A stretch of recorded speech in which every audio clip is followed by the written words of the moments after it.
The scripture reading for today comes from 1 Peter 3, 8-9. Finally, all of you be of one mind, having compassion for one another. Love as brothers, be tender-hearted, be courteous, not returning evil for evil or revailing for revailing, but on the contrary, blessing it, knowing it that you were called to this, that you may inherit a blessing. Well, good morning, church. Good morning. Thank you, Gary. I heard preach the word there. It sounded like Gary's voice. How did your day start? When we started looking at 1 Peter, we were told that we live in a world that is hostile to Christianity. We were told that as a result, we need to look forward to the coming of our Lord, because that's how bad the time on this earth is going to be. And then he talked about anxiety that we can have as we look at the things of this world, but he said you can move from anxiety to security if you'll do one simple thing: submit. And he talked about, Jesus gave us an example of how to submit. He told us how to submit as citizens and so on. Well, he continues this thought into the home today. Early in the morning, I woke up to something horrible. This is a very hostile world, and one of the most dangerous things you can do is do what a lot of my classmates do on a daily basis in South Africa, and that's be a farmer. It's a lot safer to be a Marine or whatever the most dangerous operation in American soldiers are. It's safer to be one of those in a war zone than to be a farmer. And so I woke up to a shooting on a farm, and one of my friends is responsible for getting everybody up and awake and searching for the farmer's wife that had been taken captive after the farm had been shot. And the next thing that came through was a voice message from the lady in the trunk of a car. And she said, "This is what's happening. She's been taken captive, and please don't call her back, because people are monitoring her phone." So after that, I got some pictures from my son in Alaska. He's the preacher for the Springbrook Church of Christ in Eagle River, about 15 miles out of Anchorage. And it showed of a drunk driver that hit the church building. And the transformer was down, the wires were bare, and the crew came out, and in true Alaskan fashion, they fixed it just so that there would still be heat going to the building wouldn't freeze up. And so a little while later, I called, "Dad, what must I do? Do you think I should cancel church?" Well, he and I both knew the answer. There were live wires. I started off by saying, "Well, make sure everybody comes dressed very warmly." And they said, "Well, Dad, the transformer against the building is smashed." And I said, "Ben, if it gets warm and that water melts and there's live wires, it might not be a good idea." But that's the world we live in. You get that? That is what would happen if you were living in Peter's day and time. The message would go that one of the members of the church had been killed and some of the family members had been taken captive. And everybody would be on high alert looking for that brother or sister that's still alive. And depending on how quickly you reacted and how quickly the word got out, would mean you either found that person or you realized you found that person in Roman captivity, and if you said anything, then they're going to catch you and your family and so on. And there were very tough decisions being made during that time, as is still the case to this day. Just so that in case I might forget, I'll tell you the rest of that story. She was found alive 3 hours later. She's extremely traumatized, but she's safe. It's a very hostile world. I have spoken of this passage, 1 Peter chapter 3, to so many people over the years, and they don't quite get it. But some do.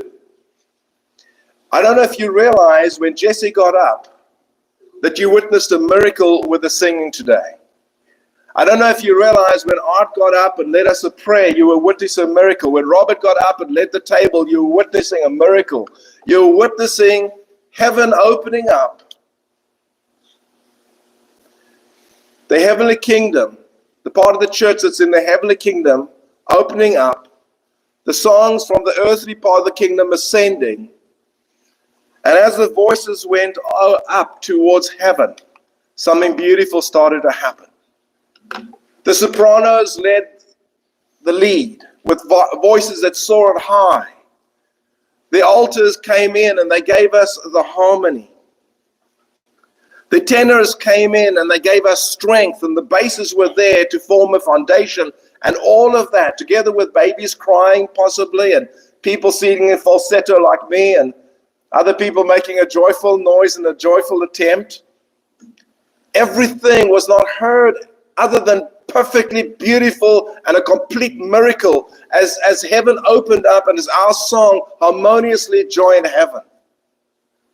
And no matter what happens in this world, no matter how tough it is, the harmony that is in our souls infiltrates the world. It goes out from here. I had somebody come talk to me this week and said, I'm an atheist and an agnostic. Would that be a problem? I said, no.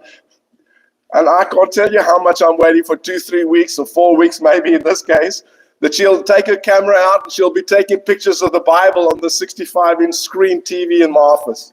That's going to happen. It happens every time. Because the harmony that we have is what the world is looking for. It's seeking it. And it's happening all the time. But every now and then, as I said, I get a couple. I call them knuckleheads. They don't quite get it. They are in complete panic, and they don't realize that they will just take Peter's word to heart. It will work out. But it takes a tremendous amount of faith to do that.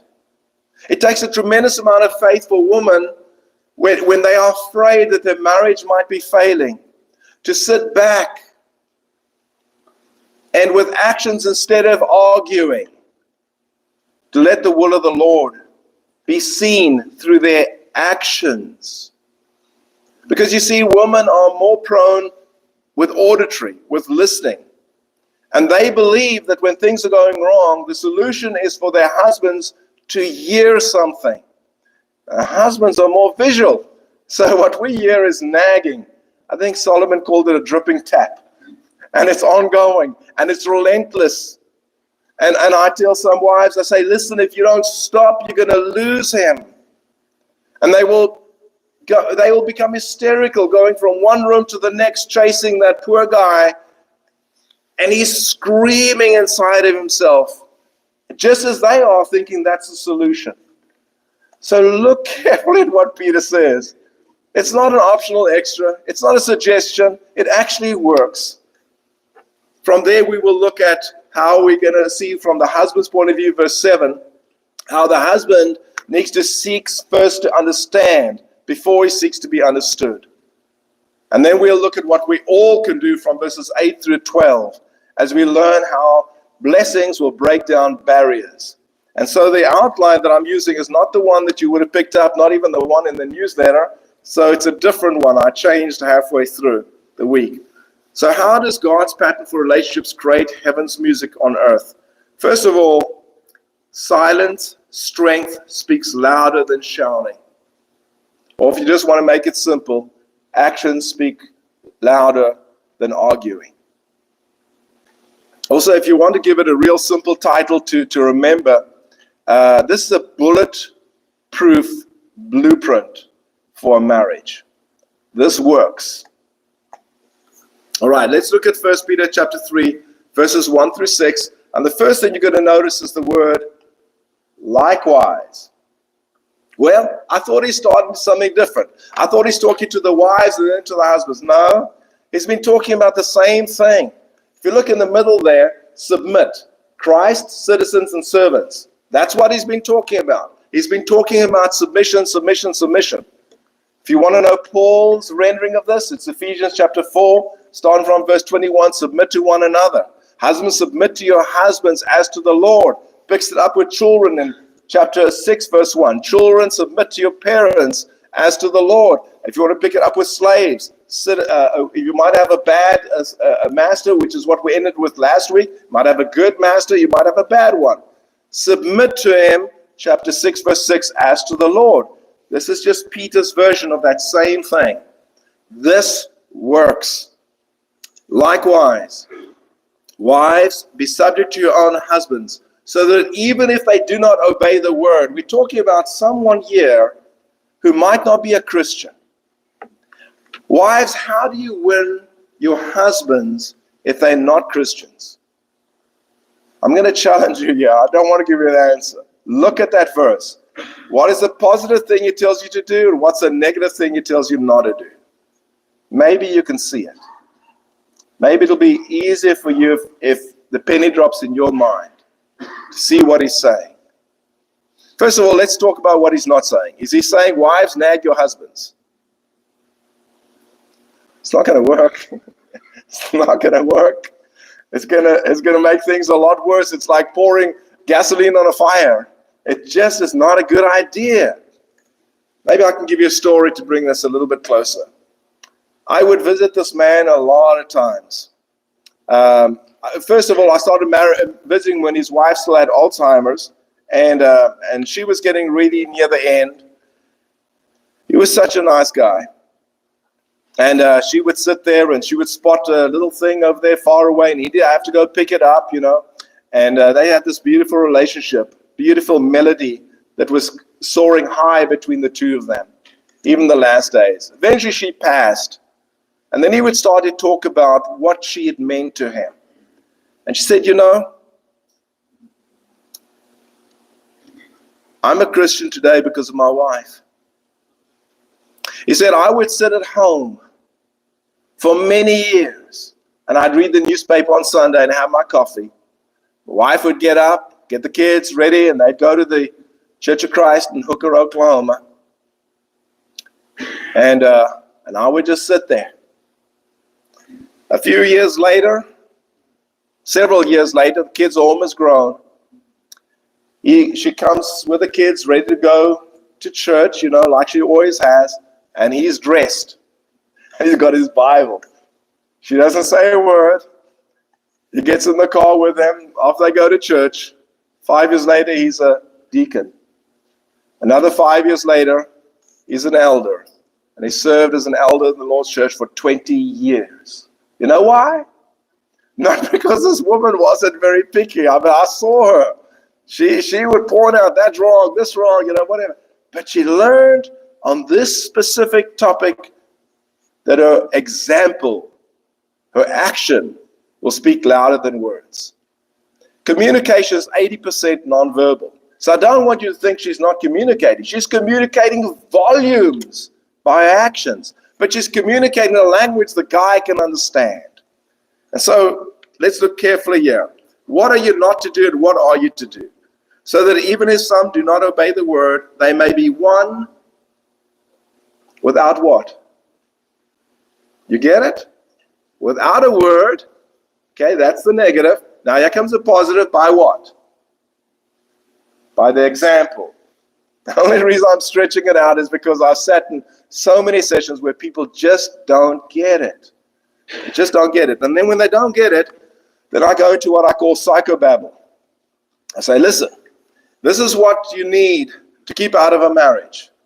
Keep these 4 things out of a marriage, and your marriage will be okay. These 4 things with 90% certainty will predict the failure of relational failure 10 years before it happens. Don't criticize. 80% of the time, the wife is doing the criticism. When you criticize, use I statements. Husbands, when your wife criticizes, don't be defensive. If at all possible, take responsibility, even if just for a little bit. Go to number 3. If you keep criticizing, eventually it's going to turn to stonewalling. And when it stonewalls, it becomes a habit. Rather break for 20 minutes. And then don't, and this last one is actually mentioned second, but this makes more sense. Condescending. If one of you is more intelligent than the other one, do not speak down on that other one. That is the greatest predictive relational breakdown and must be stopped. And the solution to that is provide or bring up a culture of respect. So that's, if you want to go that way, we can talk about that way. It works, okay? This is a lot simpler and it's a lot easier to understand. So wives conduct preaches, the conduct of the wise preaches without words. And then we go to verses 3 to 4. Do not let your adorning be external. I'd like to insert the word merely there. Do not let your adorning be merely external. In other words, the braiding of the hair, the putting of gold jewelry, or clothing you wear. It's the clothing you wear is the reason I put the word merely in there. But, verse 4, let your adorning be the hidden person of the heart with imperishable beauty of a gentle and quiet spirit that is very precious in the sight of God. It might take you a lifetime to develop these. A gentle, quiet spirit when you're in a situation or a marriage that's not good, where you don't have a husband that's a nice man. He doesn't wake up every morning saying, honey, what can I take off your plate today? Hey, wives? Oh, yes, some of you communicating right now to your husbands. Did you hear what Neville said? We're going to be hearing that again today. So let me repeat it. But that's kind of what you want to have. And some of you don't have that. And so you might think, well, I need to do all of these things. And then maybe my husband will pay attention to me. And it's not. It's that non-nagging and that gentle and quiet spirit that seems to work. And then we go to the last one. Following faithful examples brings freedom from fear. This is Sarah, who in a private situation called her husband Lord. For this is how the holy woman who hoped in God used to adorn themselves, by submitting to their own husbands, as Sarah obeyed Abraham, calling him Lord. And you are her children if you do good and do not fear anything that is frightening. What is the things that are frightening? Well, the wife might be thinking her husband's leaving. Sometimes it's the husband thinking the wife is leaving. But if you follow the pattern God's giving you, you've got the best chance for this to work out. I want you to imagine, as I've mentioned to you before, Esther. I want you to imagine the day that Esther got that scroll from her uncle Mordecai. The scroll that had an edict on it. She was carrying her own death warrant in her hands. Because that scroll, cruel, evil Haman had concocted this. And I know I'm talking to some of you who really know the story of Esther and some of you don't. I would encourage you, if you don't know the story of Esther, you're in for a massive treat. Go home and read it. It's one of the most intriguing stories. It's the best 15 to half an hour minutes you could ever use. But in any case, Haman has got this thing, and Mordecai is a good man. He's been elevated a little bit. Haman becomes upset because Mordecai won't bow down to him. And Haman is a very important guy, you see. And so he has this idea, because Mordecai is a Jew. Let's annihilate, let's extinguish all the Jews.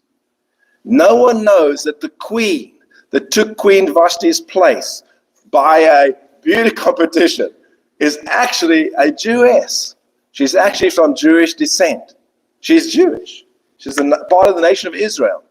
But Mordecai said, keep this quiet, you see. And so it all comes together here, where she's holding this scroll, and she opens it, and she sees that her people are going to be annihilated. What would, I don't want to say a typical woman, because I can do trouble if I say that. What do you think any person of the female gender would do in a situation like that? Take it lying down? I don't think so. I think she is the queen, you see. She could have rushed in there, She had a symphony of choices. She could have rushed into the king and said, look at what your second in command is doing. He wants to kill your queen. Or she could have said, I've got this crown on my head. I'm the queen.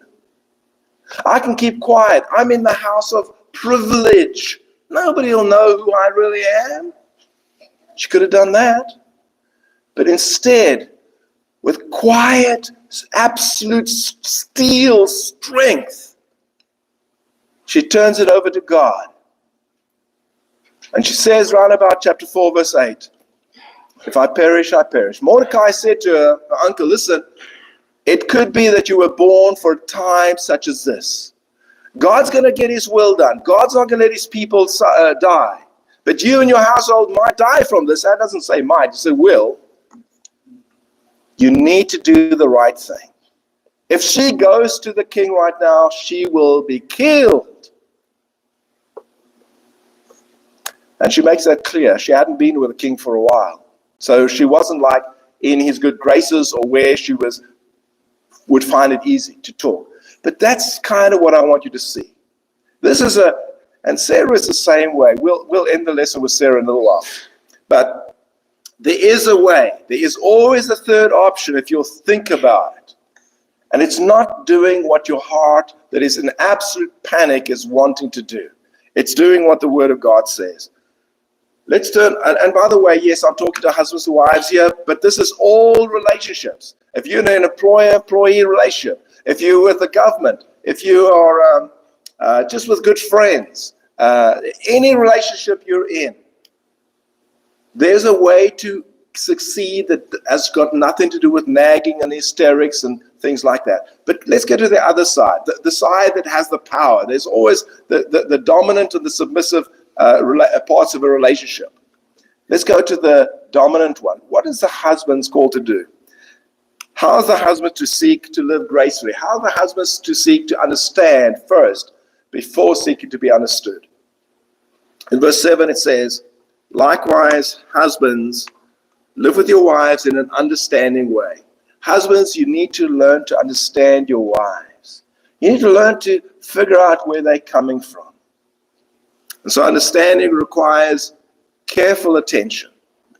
Secondly, honor acknowledges the equal spiritual standing. This is a very foreign concept in the Jewish audience that he wrote to at that time, or the Roman first century audience. The man was completely dominant. And now you're saying, no. You all are either going to make it together to heaven, or you're both going to not make it to heaven together.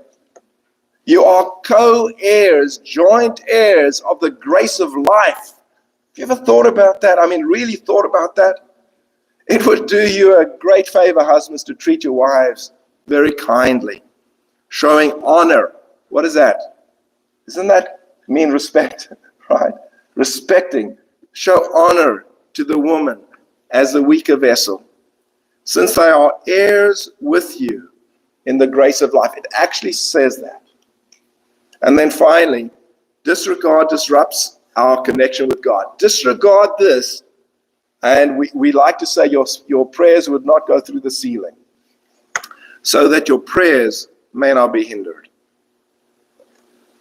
There's a time when Samson is not yet born, and we have his dad, Manoah, out near the house, and his mother's out in the field somewhere. And an angel visits her, a godly messenger, without her knowing it's an angel, and says, you're about to give birth to a child, to a boy. At this time, she's barren. There's no chance of her ever having a child. So this is unbelievable news that he's giving her. And he's telling her, you must not drink any wine. Your child must not have any wine, because he'll be a Nazirite from birth. He'll be set aside. He's not going to cut his hair and things like that, which is not included in this passage, but that's what will be included with the Nazirite vow. This is during the time of the judges before the kings. It was a time when people obeyed God, then they disobeyed God, and then God brought terrible persecution, and then they repented, and then God was with them again, and the cycle just kept on happening. And this was Samson, who was going to be a great deliverer, even though not a very good man in a lot of instances. But she goes to her husband and she says, I've just had a message that I'm going to have a child. Now, Manoah could have said, well, why does he not come to me? This messenger should come to me. I should be the one in charge of this orchestra. Instead, he says these words. He says, O Lord, teach us. O Lord, teach us. And that's amazing that he will do that in Judges 13. It's that he realizes that God could speak to his wife, to him. And the angel comes back again and they learn again. And it's a wonderful story of how a man here didn't act in a bad way. He acted in a good way. He realized that they're a team and that God's going to work through them as a team. And lastly, this is for everybody, in every relationship. And this is what Peter's been drilling in. Blessings break down barriers. So try to see in every situation where the blessing is. And we're going to break this up into 3 sections here. The first one, unity requires sympathy and love. And you'll find 5 aspects that he wants us to have here. The first one has to do with the mind. The last one has to do with the mind. And so unity of mind and humility of mind. And the middle 3 has to do with the heart. Sympathy, brotherly love, and a tender heart. And so when you look at how you're required to act towards each other, engage the heart. And you can see the submission there in chapter 2, verses 13 through 17, was submit to the government. 18 through 25, submit to the masses. Then wives, submit to the husbands. And husbands, honor your wives. Then finally this one, everyone submit to one another. And this is how we do it. Finally, all of you have unity of mind, sympathy, brotherly love, a tender heart, and a humble mind. And then we go on to blessings that replaces retaliation. And how are we going to do that? Again, yes, some of you mustn't do. Do not repay evil for evil, or reviling for reviling. But on the contrary, bless. For to this you were called, that you may obtain a blessing. So yeah, we have a husband and a wife. The wife is freaking out. The husband wants to run away. And literally, I've seen it happen. And you're trying to bring them back together. You're going to say, wife, stop nagging. Husband, start to understand your wife. Use this phrase.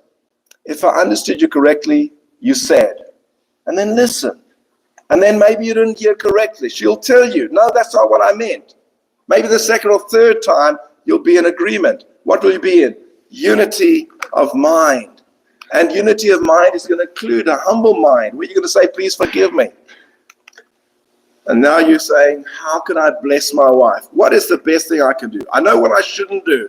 But you say, well, that makes sense, right? Do not repay evil for evil. But that's exactly what a couple starts to do when they're spinning wrong. They see each other in competition with each other, and they start to go at each other, go to throat.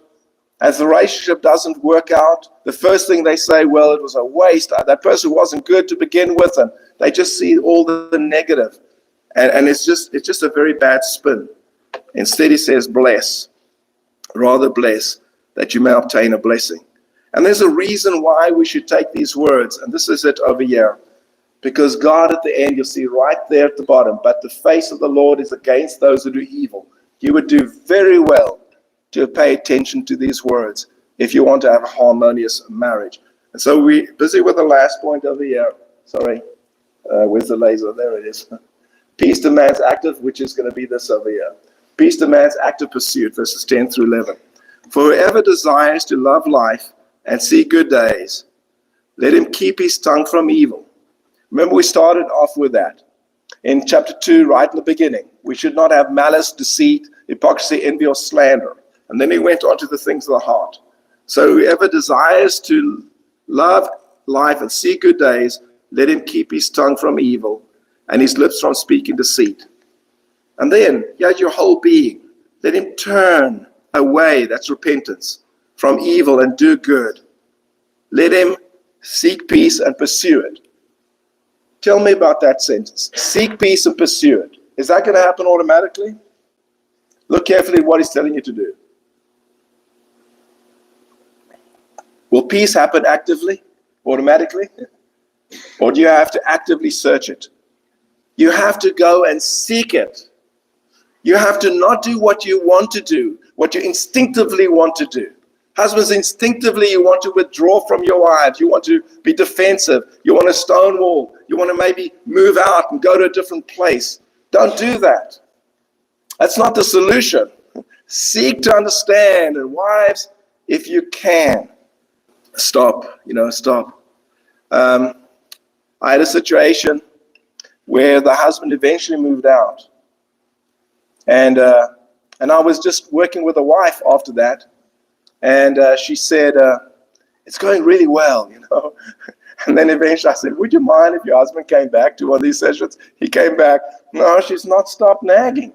She's not doing it as much as she used to. In other words, she wasn't texting him 40 times every hour.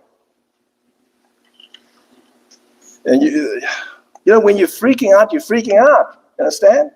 And when you're hysterical, in this day and age, you can send those texts on rapid fire. And you might find that the person that you love the most will block you.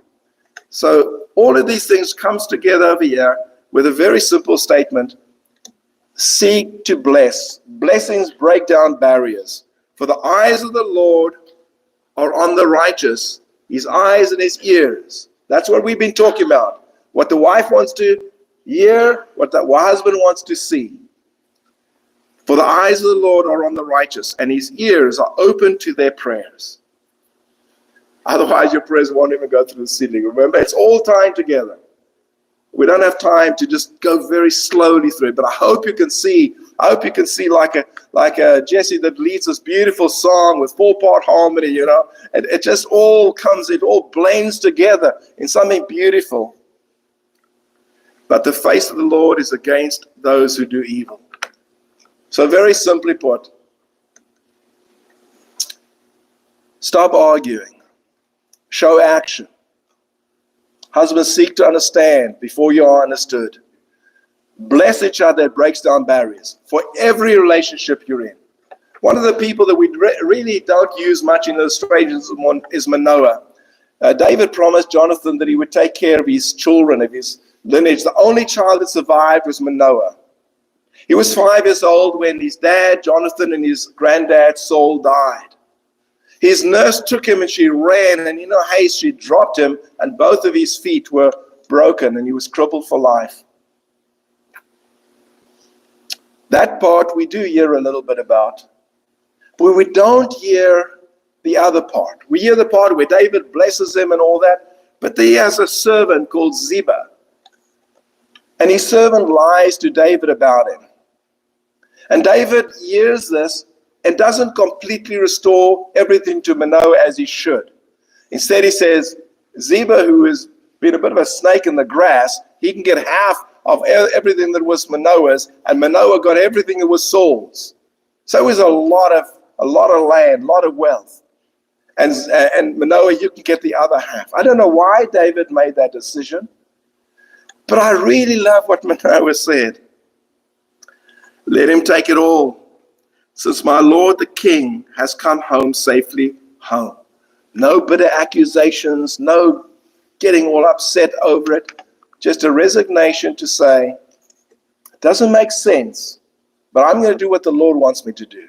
I'm going to bless instead of curse. One last place where we can see this coming together is with Sarah. And I said I'd stop with Sarah. Sarah laughed twice in her life. The Hebrew word for laughter is yitzchak. Does that sound like an English word, An English name? Yitzchak. Isaac. Isaac means laughter. She laughed when the angel said, Sarah, you're 90 years old, the husband's 100 years old. Sarah, who's barren, is going to have a child. She laughed. But she laughed another time. A different Sarah laughed. She had Isaac in her hands. And she laughed again because her baby was born. What is the difference? The one was Sarah looking at it with earthly eyes, maybe in the panic stage. And the other one is Sarah saying, you know what? When we take God at his word, things happen. beautiful, beautiful things happen. And that's what I'm asking you to do today. It's kind of like when we come together for a fellowship meal. One person will bring this, another person will bring that. But in the end, it really comes together in a really, really nice way. And so the invitation today is for you to take God at his word. The invitation is, yes, things are going to happen that are going to be difficult for us to handle in this world. But if we'll trust God, he's going to work everything out for the good of those who love him. But it's going to take you doing something that you don't want to do. It's going to take you stepping out in faith. I mean, who knew that if you come forward and you are baptized in this day, that you would be out of the kingdom of God, that you would feel secure from that moment on as long as what you did the will of the Lord, that his grace will always be there for you. It doesn't make sense, but it works. If you're in a relationship now, it could be any relationship, and you're struggling, and it's just not working out like you thought, why didn't you take God at his word? Why don't you try his plan? His plan doesn't make sense. I told a young couple once that, this is what God wants you all to do. He wants you to get married first, then to move in together as husband and wife. Then he can take care of you. And I've had people through the years who've actually done that, and things work out. So let's try to look at it not from the way the world is doing, but let's look at the way God works things. If you want to accept this invitation, please do so by coming forward. Right now, together we stand and sing.